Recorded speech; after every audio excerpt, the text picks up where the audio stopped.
Good afternoon. Welcome to our daily update of the coronavirus program that we bring you on each day. Today is the 8th of April. This is the 25th edition of this program.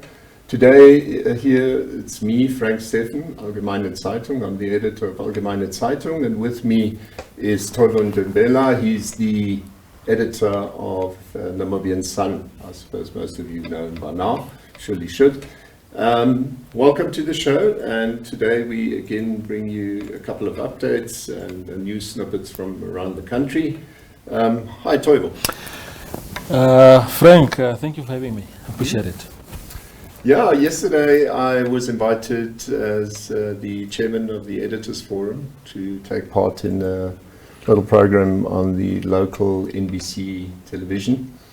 And one of the main items focused on there was fake news, and there are a couple of people who are actually seriously thinking about criminalizing this whole thing. Yeah. I must be quite honest, I personally think it's not a bad idea. I think it's time for people to face the music if they confuse issues, especially serious issues such as these. I don't know, how do you feel about it? I agree totally with finally standing up to the bullies of fake news.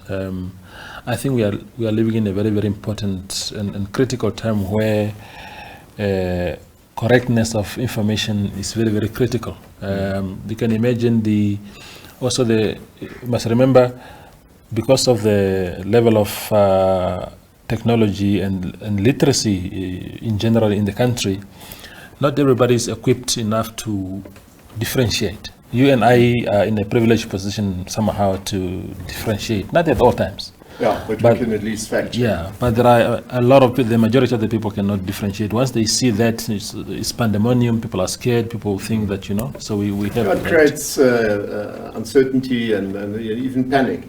So what we've done today was we've got a small little slide that we want to show you, where we sort of differentiate between the various types of fake news, or how to actually test for fake news. Okay, now as you can see there, the first question should always be, should I share? And we're not talking only of certain platforms, we're talking anything on the internet. So should I share this? Yes or no? If I say perhaps not, then it's okay, you don't share it. And just also to say that, but I really want, in other words, I want to share, but the question of is it true still persists. So if I'm not sure, then don't share it. Yes. Are you absolutely sure? That very important question must be asked. And again, if I say no, then simply don't share it. And if I say yes, can you find or show proof that it is genuine?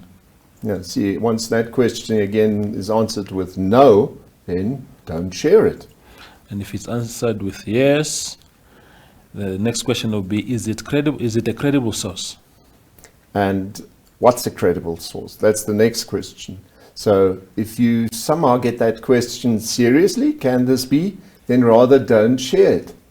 And again, if it's yes, is it useful and or contextual to your intended audience?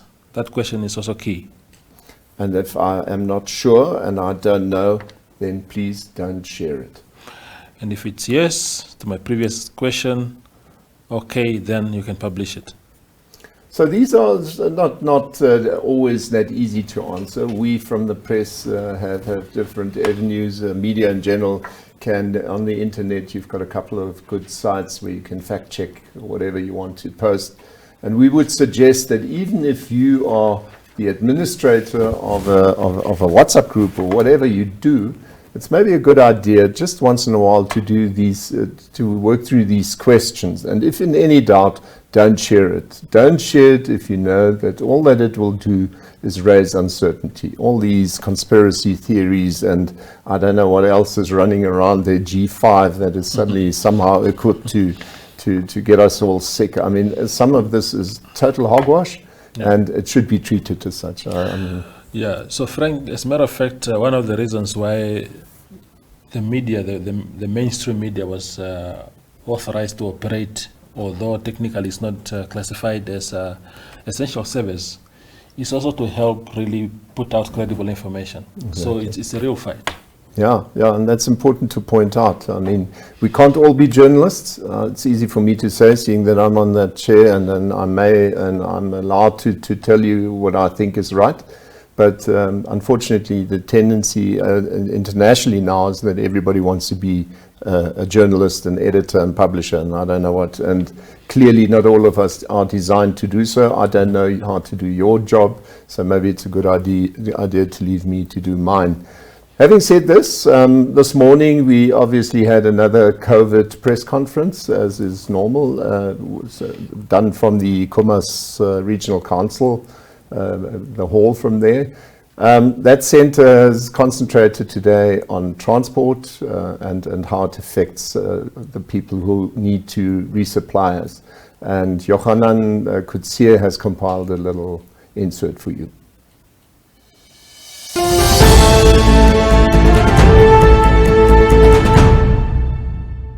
Challenges on the ground. And this is not only in Namibia, but to all the regional countries. To an extent that the ministry has come up with guidelines to actually guide our drivers, our operators, at all the entry points, and also how to move within and outside the country. And this, recognizing that the country, Namibia, does not also operate in isolation, through the corridors as well, apart from the Trans-Kalahari, through the Walfish Bay corridor group, which is the Walfish Bay in Ndola Lubumbashi. The Walfish Bay port, the Namibian port still plays a vital role in supplying goods and services to other countries. And when we are actually engaging, even at the SADC level, the intention is to harmonize those guidelines and regulations, make sure that whatever we are solving here is also solve a problem onward outside Namibia, at the cross-border, being it now the health measures that are put there, they are implemented, being it now in any other measures that any country may impose, at least drivers and all the operators are aware of what to expect and how to go about it. We also understand that in as much as the intention is to have a smooth flow of traffic, there will be challenges. And we recognize that this will be and is a live process. We learn from operational experience, we engage, and we continue to actually advise where practically possible. But maybe let me also thank those operators who are actually out there, as Mr. Mpofu has indicated. They are spending time out of, and away from their families in order to make sure that these essential goods are actually transported and delivered so that each and everyone at least can have access to it. It is very important to have medical supplies, it's very important to have food, but there might also be other emergencies. And we have also been engaging in facilitating the evacuation of our nationals who were actually stranded abroad when some of these measures were implemented, and equally facilitating the evacuation of other foreign nationals who were actually caught in Namibia where some of these measures have been implemented. So in as much as we are looking at essential goods and critical services, there's also element of humanitarian element and emergency element, factors that we also need to consider.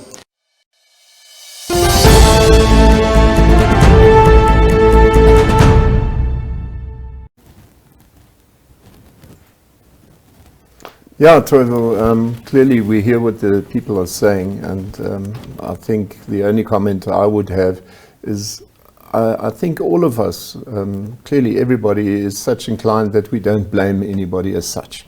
Nobody can help that the COVID broke out. Yeah.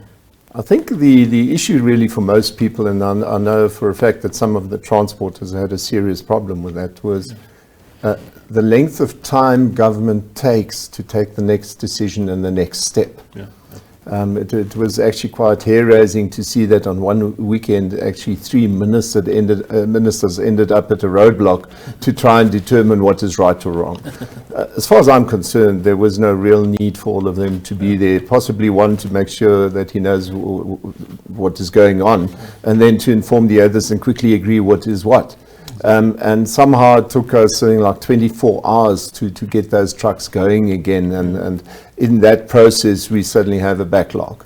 And so that decision taking is the only thing that I would expect to be a bit faster. I agreed, Frank. For me, it's communication and the promptness of how decisions are taken, like you said earlier, because I have a lot of people calling me every day to say, people that are outside Commerce and Erongo, their regions are not locked down, but they keep hearing about this thing of a national lockdown perhaps coming, and there are no clear messages coming out. They don't know whether to drive to the next town or they will be found there by the lockdown and then get stuck there. Exactly. So those are the kind of things that need to be sorted out. Because that's what happened, and that's why you suddenly had that exodus out to the north. People being afraid that they would not be able to leave Windhoek for the next 21 days or even longer. And so that clearness of message is not always fast enough and clear enough. Indeed. Frank, next we have a short message coming from the governor of Oshana region, Elia Irimari, basically just pushing home the message of awareness against the COVID-19.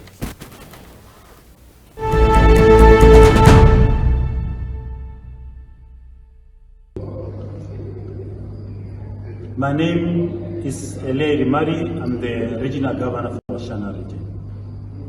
I have a very special message to the community of my region, and also in particular to all those who are listening to this video. A simple message, just like other millions of messages being sent across the world. With regard to COVID-19, that yes, it's a disease, a virus, which is causing many havoc throughout the world. And we, as residents of Oshana, and also residents of the world, we are not exempted from it. Corona is killing, that we know. But there are only very simple methods to do that. First is to do what? To stay indoors, stay in distance from one of your friends, don't stay in groups, move in a group of 2 or 3 people, very simple group. That's the only way we can be able to defeat this virus. So my message to all of us is to follow the World Health Organization regulations or guidelines, and also to follow and understand the regulation with regard to the state of emergency as. Yeah, clearly the message is there for all to see, and it's the same, as he says, right throughout the world. I think the more important part that most people need to realize, I mean, you know Ovamboland, I've been there frequently, and the biggest thing is, especially most people in Ovamboland, in Kokoland, in Okavango, wherever you go in the north, are very social people. They're close to each other, they talk a lot, they hug, they carry on. Yes. So for them it's a mind change. Yes. The other day we carried a story in Namibian Sun about how shaking of hands was still continuing unabated in the north. And that is because it's a long-held tradition that cannot change overnight.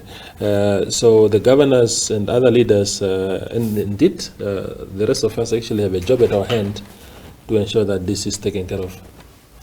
Now, before we go any further, we promptly forgot.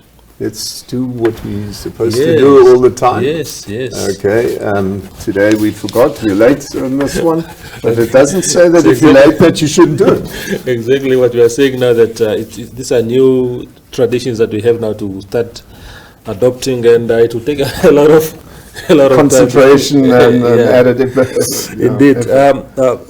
Frank, we also have messages from 2 sports personalities, just again hammering the same message home. Let's look.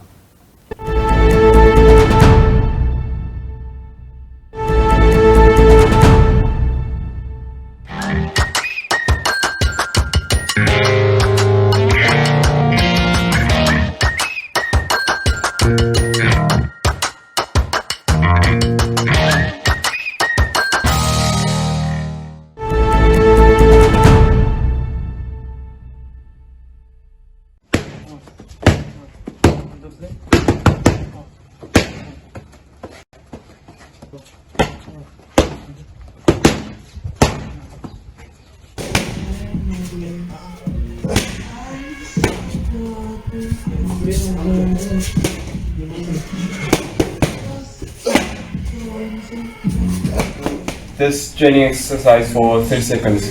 Cock plank to push up.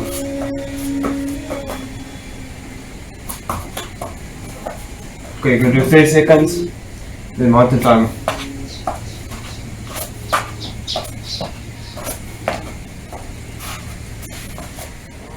Good afternoon, everyone. This is the workout for the day. So we're gonna do 20 jumping jacks 2 times. And then you stop, and then from there you do squats with kicks. 22 sets.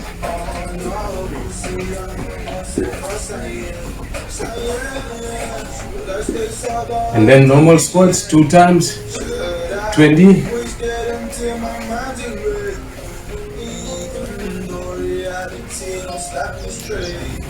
And then from there you open your legs, and then you're gonna stretch. So you're gonna hold for 30 seconds, and then you change to the other side. And then you change to the other side. So 3 times 20 you can do. Okay, and then from there you put your hands down and try to touch your toes. 20 seconds.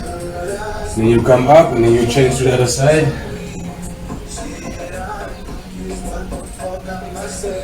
And then from there you do 20 jumping jacks again. And then you do 2 times 20 burpees.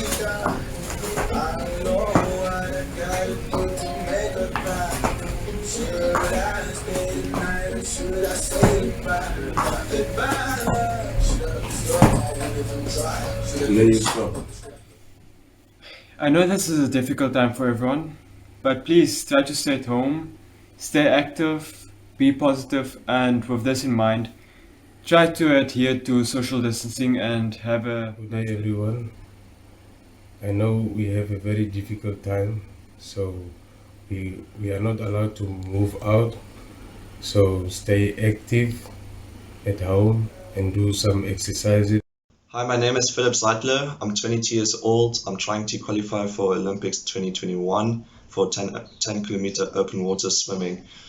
The coronavirus has infected my swimming in a negative way because I have to do a lot of mileage and the pools are closed now, so that's going to waste.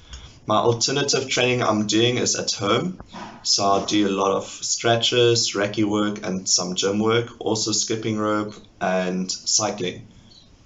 For all my fellow Namibians, stay calm, stay at home, don't panic, and stay safe, wash your hands, and most importantly, boost your immune system.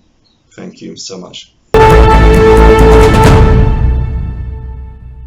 up, sunshine, move on, that feels so good to me. Get up, sunshine, move on, bring back sweet memories. Get up, sunshine, move on, that feels so good to me. The way you move, baby.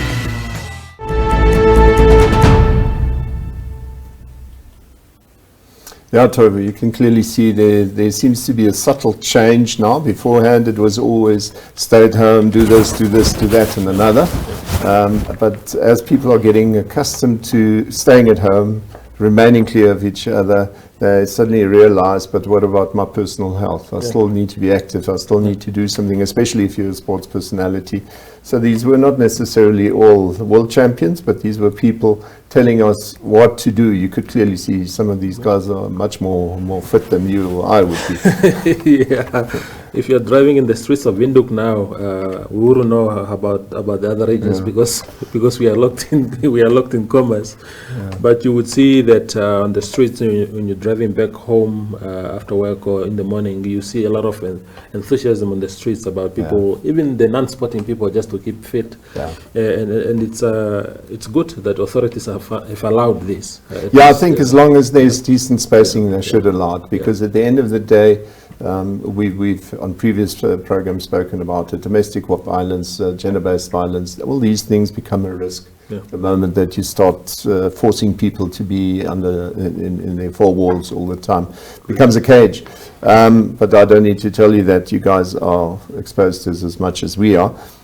Next thing, we bring you a couple of clips from the regions again.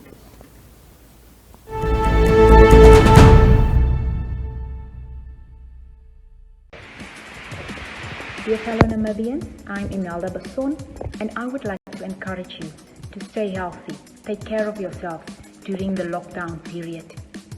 I run during the early hours of the morning in a safe environment where I do not have to expose anyone. And then I make the best of what I have available to work out, even if it's a brick. Stay home, stay safe, take care of yourself.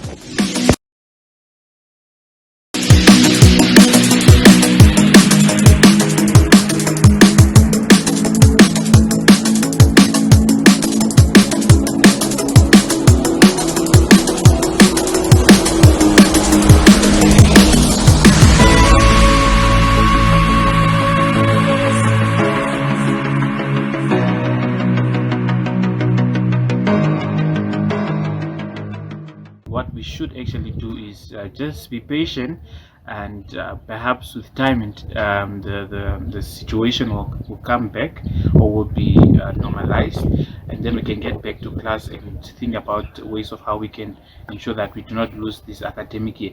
And also, one thing I wanted to point out is the fact that we all are aware of the fact that many shops are closed. Our vendors who actually feed some of these students and learners are also heavily affected. How then are they able to buy airtime for their kids? How then are they able to ensure that they buy the gadgets that they have, and so forth? So it's quite a very big challenge. MTC does not have 100% connection countrywide, as well as TN Mobile and Telecom. So it's a very, very big digital divide. So we really cannot afford to ensure that we offer e-learning classes, because only the advantage will be able to enjoy that privilege, but we will leave out the masses and they will end up failing. Okay, thank you very much. Aaron, can you briefly just tell us how you take the e-learning platform? The e-learning platform it's becoming very difficult, because to some places like locations that we are staying, the network strength is very, very poor, so you need to come in town or at a place near where the network is better for you to access to do your modules and assignment. And also the TN mobile cards are not working that good. To add on again, it's some other modules are not appearing on the e-learning platform that we are using. So it's a challenge. It's a very big challenge. There might be assignments on those modules, which are the ones which are missing, and then you end up missing the assignments because the module is not appearing there. So what should you advise to your institution? What must they consider? I think they cancelling these online classes is better, because it's going to allow us to recover, and then to fight with this the coronavirus, and then later on might end up to the full-time classes, because those full-time classes, they are better, and they are also modules like mathematics. Doing it online, it's very challenging. It's very hard for you to study by yourself, to know different formulas on how to solve such solutions. So in terms of group work now, at campus you're able to work with another person, ask for help. How is it challenging during this time to ask for help from another student? It's challenging as well, because you now need to be linked with in groups like WhatsApp or some other platforms that you can communicate to someone who's very far. Or if you are not having student mates, the ones who are also there at campus, that's the other challenge also. Okay, thank you very much. My name is Tanya Bowser, and what should be in my basket is...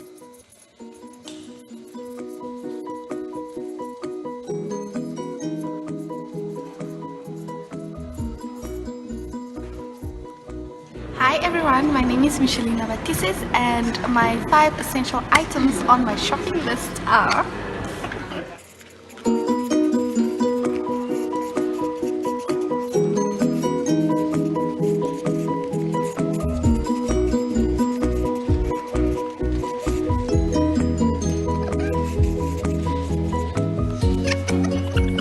Hi everyone, my name is Jesse Jackson Koraiza. My essential needs, I think I would go for bread. I like bread. Bread is number one, obviously. And then I'll go for eggs. Yes, I love eggs as well. I would not leave eggs out. And then painkillers, of course. Yeah, I do like painkillers. It's something that you always have to keep in the house. Who goes to shop without soap? I mean, like, you need soap. So basically that would be like toiletries all together at once. I'll just put them together. Yes, toiletries. And then, oh, I got the fifth one. Let's say I'm addicted to Coke, so it would be a 2-liter Coke. As an entertainment journalist for Unwrap.online, my work has been affected by the pandemic to the extent that my content creators, which are now your creatives, are no longer able to go out to produce content for us as they're at home adhering to the rules set out to curb the virus. However, many of them have taken this time to explore their creativity and have taken their work online. So I still do have content coming from that area. It's just that compared to before the virus, it has been reduced as we have to be home and stay safe. Otherwise, there's a lot of people now online, meaning people have time to read about the Namibian entertainment industry, and that is why we are here, to make sure that you know, and so that we celebrate our entertainers and our creators, because they are doing so much. So please do keep an eye on Unwrap, stay safe, and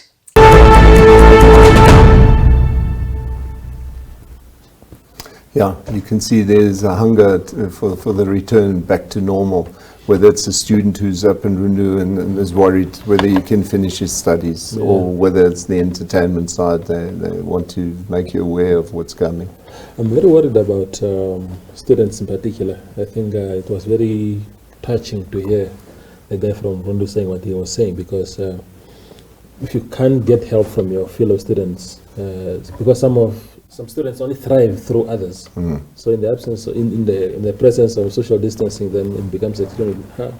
Still, it's a personal opinion, this. I still feel it's important to carry on, because the problem that you have is if you blow the whole year off, then you've got how many students that are suddenly not going forward for a whole year. Right.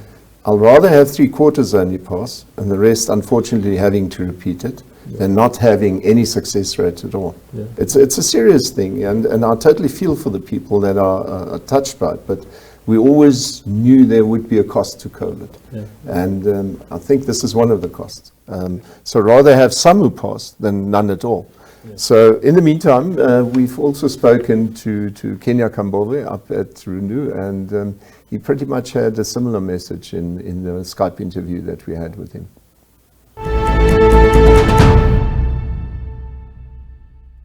Welcome back. We now have a Skype call, which we're going to conduct with Kenya Kambove. He's up in Okavango. Hi, Kenya, can you hear me? Yes, friend, I'm fine now. I can hear you. Okay, so how are things up there? No, we are coping. We are trying to fight this COVID-19 over here. I'm glad to see you can still smile, because it's obviously quite a lot of work. So tell us more. What's happening in your area? No, basically what's happening this morning, I just observed how the police are closing down all the shops in preparation for the national prayer as called by the president.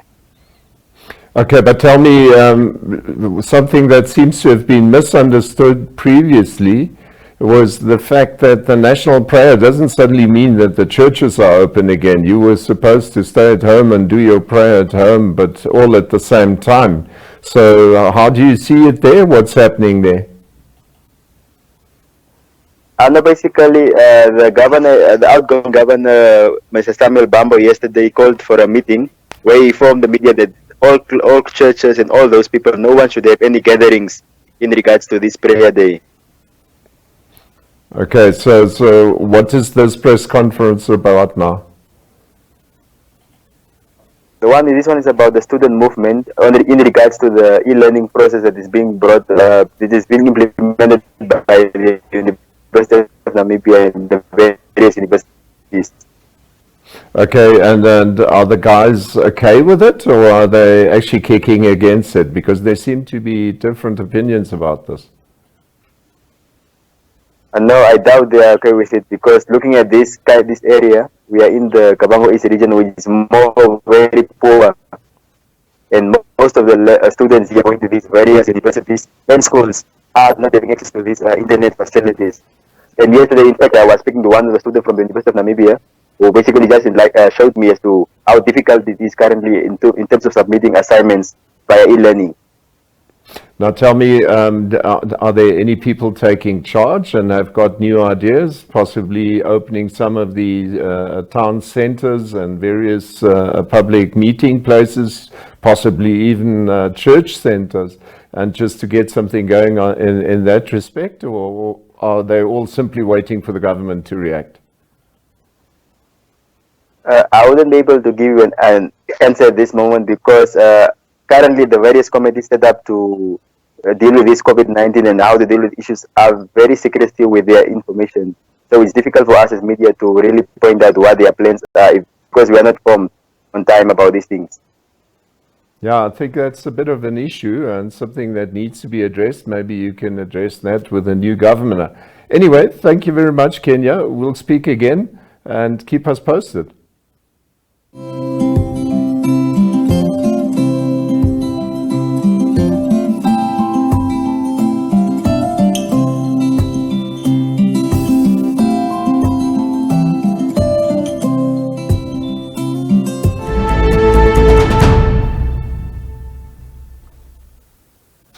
Yeah, there you can obviously see people up in Rendu are worried about that situation as well.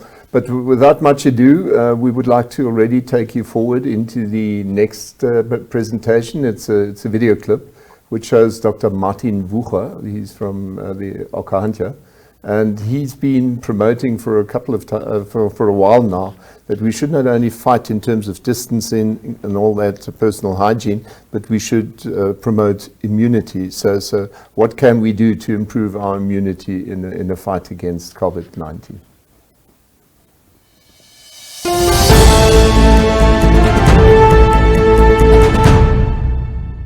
I'm now joined by Dr. Martin Wucher from the Namibia National Antiviral Supplementation Program. Good morning, Doc.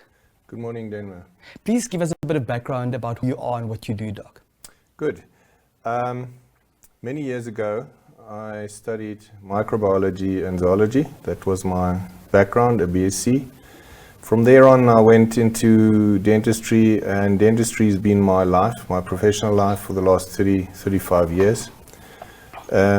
I spent a lot of time, most of the time in Namibia, but some of the time overseas, working in Europe. And recently, let's say the last 10 years, I've spent quite a few, years being involved in chronic disease, cancer. I've been lecturing overseas on those topics to professionals mostly, and recently, about a year ago, I started running seminars for the ordinary people about lifestyle health issues in today's environment. Very well. How does all of that relate to COVID-19? COVID-19 is part of our daily, let's say, toxic environment. There are thousands and thousands of viruses. They've been with us for millions of years. The question is, why is it an issue now? I believe partly because our immune system is not what it used to be. That's a talk for another day, but let's assume it's not as good as it used to be. Secondly, I believe that there is a factor in COVID in what's happening to us now that is excessive in the way that it gets promoted excessively in a negative way. The reason for that I'm not sure about, it's just an observation. And to manage the situation, I think we have to calm down. We have to look at the numbers really quietly and logically, if for no better reason than to get our immune system better, because when you're in a fear state, your immune system doesn't function.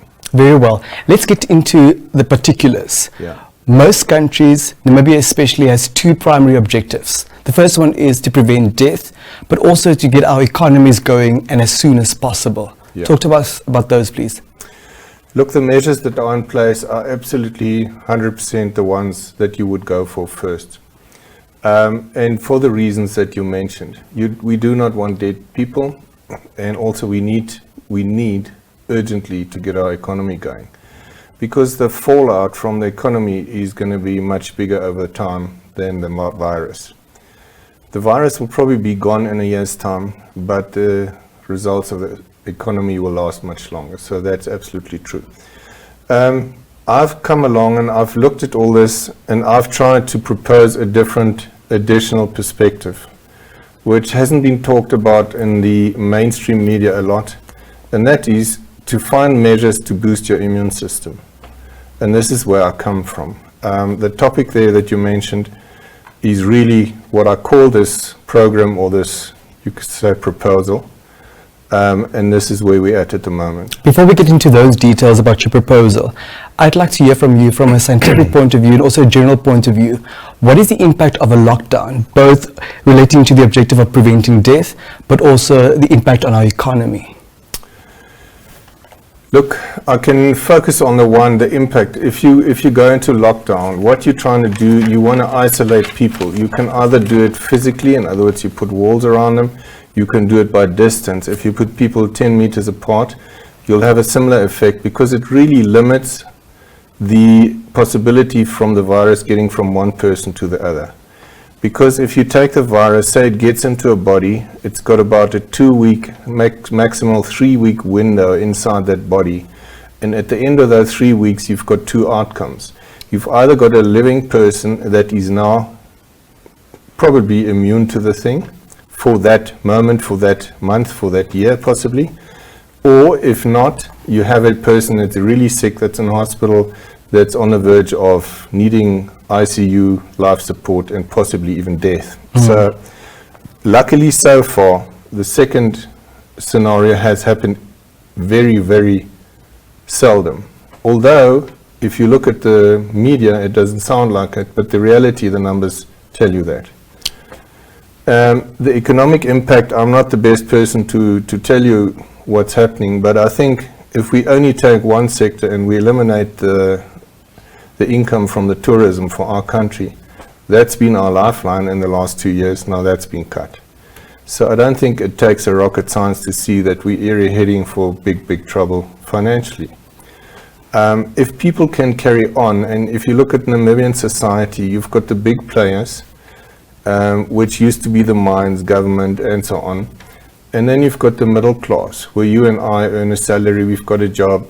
And then you've got a huge amount of people in formal sector that live on a day-to-day, that are at the bottom of the social economic spectrum, and they struggle because they make do with what they do at the moment. To lock them down means you put them in a little room, probably 6, 7 people, there's no internet, there's no running water. My question is, will that increase the chances of infection or decrease it? Very well. Doc, now what we do know is that Namibians may get sick, they may become infected, but they need not die. Please talk to us about that. Yeah, that's my biggest focus. I've made an analogy, and I said, look, if you're in a war zone and you're dodging from house to house like it is in the Middle East in the crisis areas, and if you don't have a bulletproof vest, if you get hit by a stray bullet, chances of you dying is pretty good. So the supplementation issue and anything that improves your immune system, and that includes doing a little bit of exercise, moving your body, not just sitting, limiting your cell phone exposure, limiting your Wi-Fi. Why? Because these things all weaken your immune system, and this is where the G5 discussion kicks in. And then, of course, adding supplements and substances that have been proven in thousands and thousands of articles to limit virus infection, to actually be outright antiviral. If you take zinc, zinc is a substance that kills viruses if they come into your body. If you take the issue of hydrochloroquine, that malaria drug that's been posted, as a solution for corona, part of that drug is moving zinc into your cell. So if you use a drug to move it in, my argument is you can just elevate your zinc and it'll happen in another way. The effect is the same. In other words, the virus will have a hard time. Thank you. So our government has already introduced a number of measures. Yes. What are the requirements that government measures need to comply with for them to help and make a difference? Look, the immune boosting idea and program would be to give people a bulletproof vest. In other words, if we go back to that analogy, if they are in a war zone and they have to go out the house, if there is a stray bullet, maybe they get hit, they might be bruised, but they will get up and they can walk on. If your immune system works well, you will survive that virus, full stop. If your immune system works well, you won't get cancer. So it's nothing fancy, it's absolutely common sense. Dr. Wilger, I'm wondering if it's that simple, if it's just about boosting your immune system, why are we not exploring that? Why are we not preaching that? Okay, I want to come in there. It's a good question. First of all, it's not only boosting your immune system, it's an additional thing. And it's an absolute sensible thing. I believe your immune system is the ultimate protection. It's a bulletproof vest. If it works, you'll be fine. If it doesn't work, even the ICU is not going to save you. It's not mainstream thinking. Mainstream thinking is, if I listen to Bill Gates and those people, testing, isolation, and vaccination. Maybe in the long term they've got an effect. For us practically today, they're not available. Besides, we don't have to forget that our body does exactly that. If you talk about vaccination, this is the funny thing. We're introducing something into the body, and the body does exactly that process. The body makes the antibodies. So when we do it with a syringe, we're really proud that it works. But we forget that it happens every day. When you eat something, when you inhale something, that process is there. So the system that is needed for that in your body remains the same. Whether you do it with a vaccine or whether you do it naturally, you need a fantastic immune system. Otherwise, you cause harm. Let's please bring it back closer to home again. In Namibia, the situation varies in terms of hygiene, also in terms of income disparity. Just briefly talk to us about that.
Good afternoon, everyone. My name is Crystal, and welcome to our daily couch tips.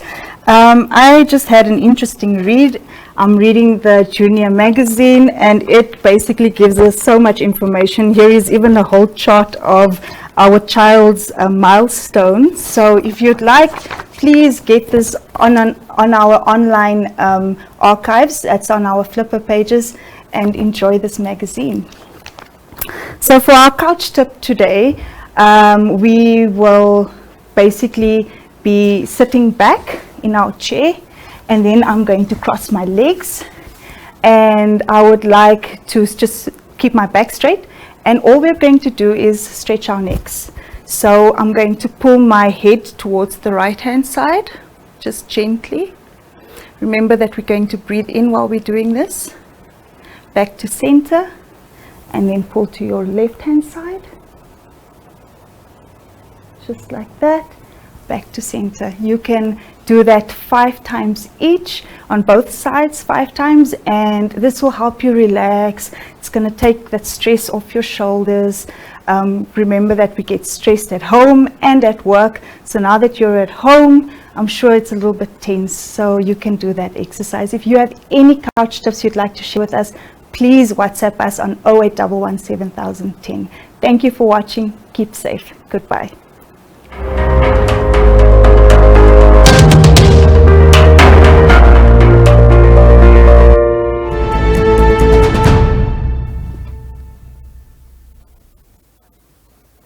So if you haven't seen it, there's a little genie walking around here and pressing buttons. Somehow we switched off that interview with Dr. Wucha too early. But don't fret, we'll be bringing it separately on the Republikan, Namibian Sun and Allgemeine Zeitung pages this afternoon. So you can just listen to it again. I think it's a very informative interview, especially immunity. That's a big point he's trying to hammer home. And it is what it is. You need to take your supplements. Yeah, I think the big question, Frank, that is being asked now is because this virus, COVID-19, seems to thrive in cold conditions, and with winter approaching, there are a lot of questions as to what Namibia should do, and immune boosting is one of the things that is being preached, with government actually being urged to start voluntarily helping some people that cannot afford these services on their own. Yeah, and I think the biggest important part is we need to seriously think about what we're trying to achieve here.